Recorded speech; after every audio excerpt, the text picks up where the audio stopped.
చాలా ప్రశ్నలకు సమాధానం లేనటువంటి సమావేశంగా ఈ ఇద్దరి ముఖ్యమంత్రుల సమావేశం మిగిలినట్టుగా అర్థమవుతా ఉన్నది. ఇంతకుముందు కూడా వైఎస్ఆర్ కాంగ్రెస్ పార్టీకి సంబంధించినటువంటి నాయకులు చాలా మంది మాట్లాడారు.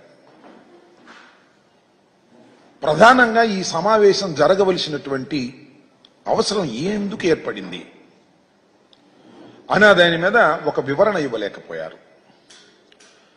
ఇంకొక అంశం ఏమిటంటే, ఈ సమావేశానికి మన రాష్ట్ర ముఖ్యమంత్రి గారు ఆయన బృందంతో కలిసి వెళ్లే ముందు అనేకమైనటువంటి లీకులు తెలంగాణ ప్రభుత్వం డిమాండ్ చేస్తుంది కొన్ని అంశాలనేది అన్ని మీడియా ఛానల్లో విపరీతంగా ప్రచారమైంది. ఇప్పుడు కూడా ప్రచారం అవుతా ఉన్నది. ఈ ప్రచారం అవుతున్నటువంటి అంశాల మీద సమావేశం ముగిసిన తర్వాత తెలంగాణ ఉప ముఖ్యమంత్రి గారు, తెలంగాణ మంత్రులు, ఆంధ్ర రాష్ట్ర మంత్రులు ఒక సమావేశం ఏర్పాటు చేశారు. ఆ సమావేశంలో మీడియా ప్రతినిధులు ఇదే ప్రశ్నలు అడిగితే వాటికి సమాధానం చెప్పుకోకుండా దాటవేశారు. ఇది మరింత అనుమానాలకు తావు చూస్తున్నటువంటి అంశం.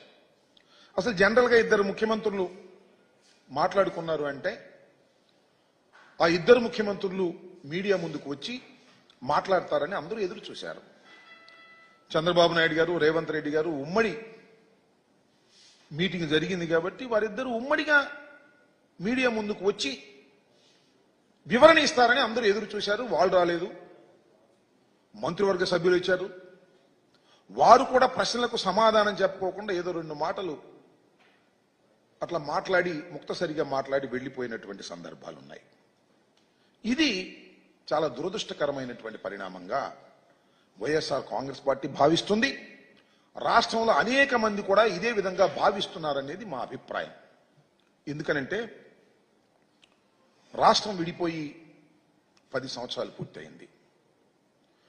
ఆంధ్రప్రదేశ్ 2 రాష్ట్రాలుగా విభజన జరిగినప్పుడు ఏపీకి మన రాష్ట్రానికి అనేకమైనటువంటి సమస్యలు అపరిష్కృతంగా మిగిలిపోయాయని, దానివల్ల మనకు తీవ్రమైన నష్టం జరుగుతుందనేటువంటి అభిప్రాయం ఈవెన్ చంద్రబాబు నాయుడు గారు కూడా చాలా సందర్భాల్లో చెప్పారు.